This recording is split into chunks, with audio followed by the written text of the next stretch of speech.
La première fois que j'en ai parlé publiquement, donc c'était le 19 juillet 2020. On a créé la page Facebook du collectif et on a publié une première vidéo qui était un appel à l'aide. Donc on demandait aux gens de partager et donc d'avoir le plus de visibilité possible. En fait, ça faisait donc 3 ans qu'on envoyait des courriers avec mon avocat pour demander des nouvelles donc de l'affaire, de l'enquête, et on n'avait aucune réponse. Et en fait, cette vidéo nous a permis de savoir que depuis le 12 décembre 2017, mon dossier était oublié. Donc il était laissé dans un coin, plus personne ne s'en occupait. En fait, il n'y avait plus d'enquête tout court en cours. Et ça nous a même permis qu'une journaliste du Républicain Lorrain fasse un article dans le journal.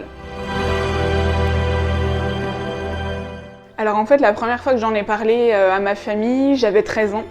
Donc j'en ai d'abord parlé à ma grande sœur qui m'a dit « viens, on va aller en parler, ce que tu me racontes c'est quand même très grave ». Et donc on est allé en parler à ma famille et en fait les premières choses qui m'ont été dites c'était déjà qu'est-ce que tu as fait pour que ça t'arrive ? Après on m'a demandé est-ce que tu veux qu'il aille en prison ? Voilà, parce que si ça se sait, la honte va être sur toi. Tu te rends pas compte, tu vas détruire la famille. Donc en fait la discussion s'est assez rapidement finie sur écoute, tu te tais, tu dis rien. Et en fait, quand t'es enfant, tu vas voir tes parents pour qu'ils te trouvent une solution. Parce que toi, t'es un peu démuni face à cette situation, tu sais à quel point c'est grave, tu sais ce que tu vis, le traumatisme que t'es en train de vivre.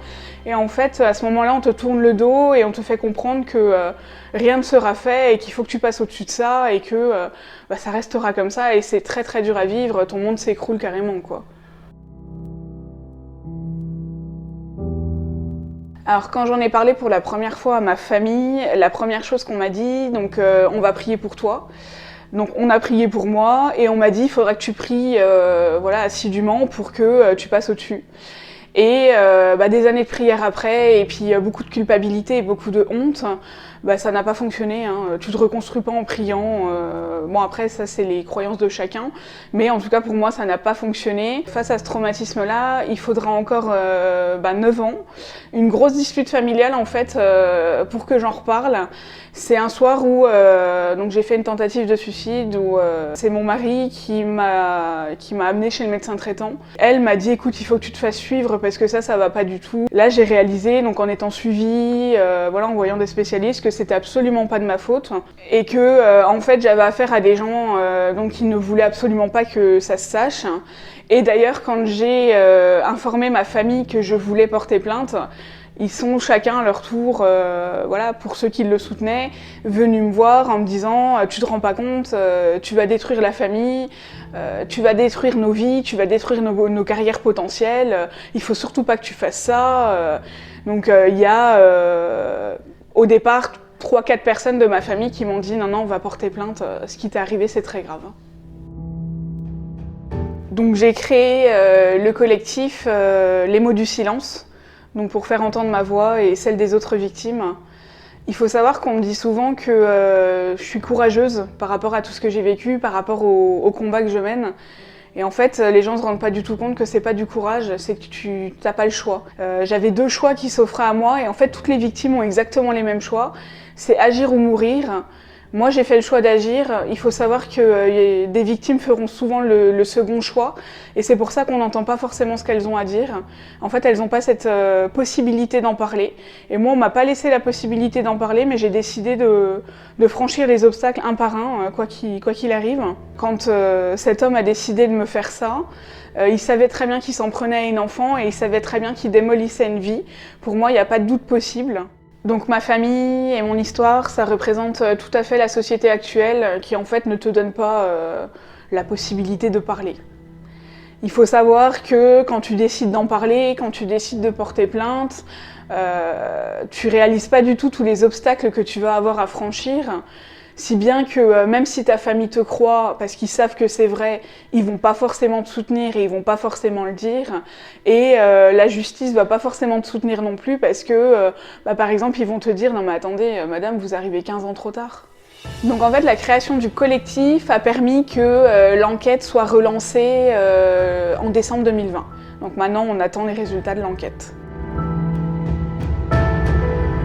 Donc les obstacles dans la procédure, ils sont très simples.